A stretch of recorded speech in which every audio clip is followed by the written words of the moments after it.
नमस्कार दोस्तों, बात करने वाले हैं अब फारस आक्रमण की। तो प्राचीन भारत के इतिहास के बारे में पढ़ रहे थे, तो इसमें आता है फारस आक्रमण। तो हक्कामनी वंश से संबंधित है ये फारस आक्रमण।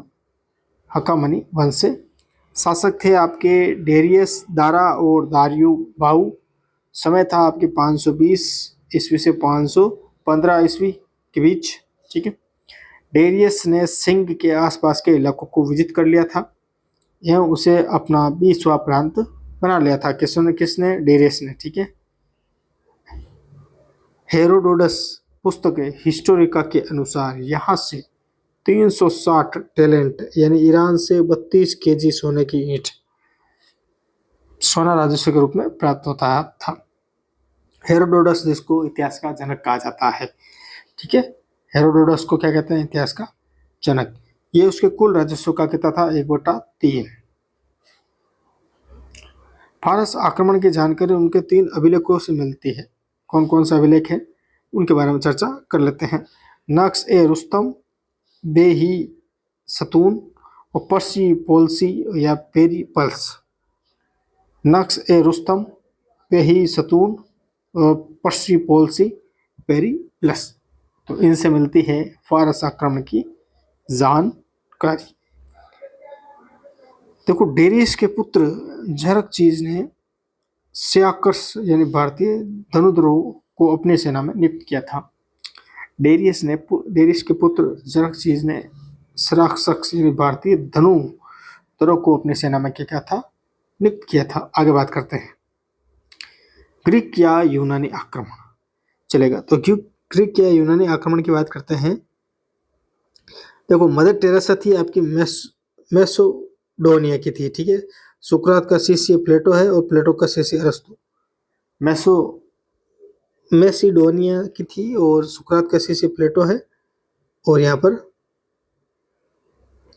प्लेटो का शिष्य अरस्तु है। ठीक है। ग्रीक या यूनानी आक्रमण की बात हो रही है। अलेक्जेंडर कौन है? अलेक्जेंडर सिकंदर। ठीक है। पिता थे फिलिप, गुरु थे अरस्तु।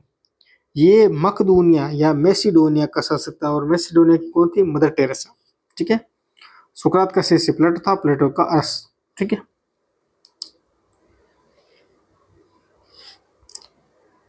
गांधार जो कि तक्षशिला में है।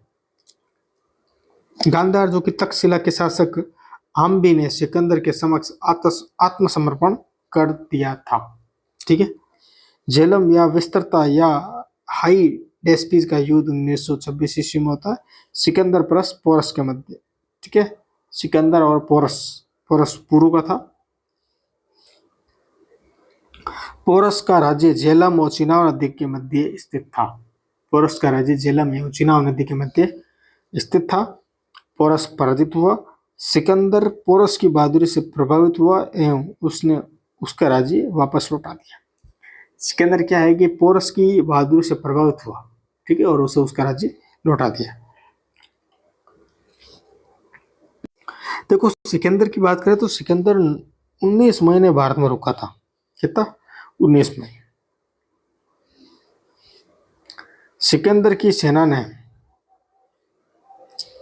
व्यास नदी को पार करने से मना कर दिया। क्यों कर दिया भाई? सिकंदर मंडनीस नामक दार्शनिक से प्रभावित हुआ। किससे? मंडनीस नामक। तो ऐसे नाम ये ध्यान रखना, मंडनीस नामक। ठीक है। वो कालानास नामक दार्शनिक को अपने साथ ले गया। एक नाम था कालानास, उसको साथ ले गया। उसने भारत के 3 शहर बसाए। कौन कौन से? एक तो निकिया, एक तो हो गया आपके निकिया, बहु काफेला या बुकाफेला, वो अलेक्जेंड्रिया, बहु काफेला और निकिया। 3 इतिहासकार उसके साथ भारत आए थे। एक तो था निराकर्ष यानी नौसेना का प्रमुख, एक था आर्ने सीक्रेट, एक था अस्टिबोल्स या अस्टियोबुलस। चलेगा। तो आज इतना ही पढ़ते हैं, अगले वीडियो में पढ़ेंगे मौर्य वंश।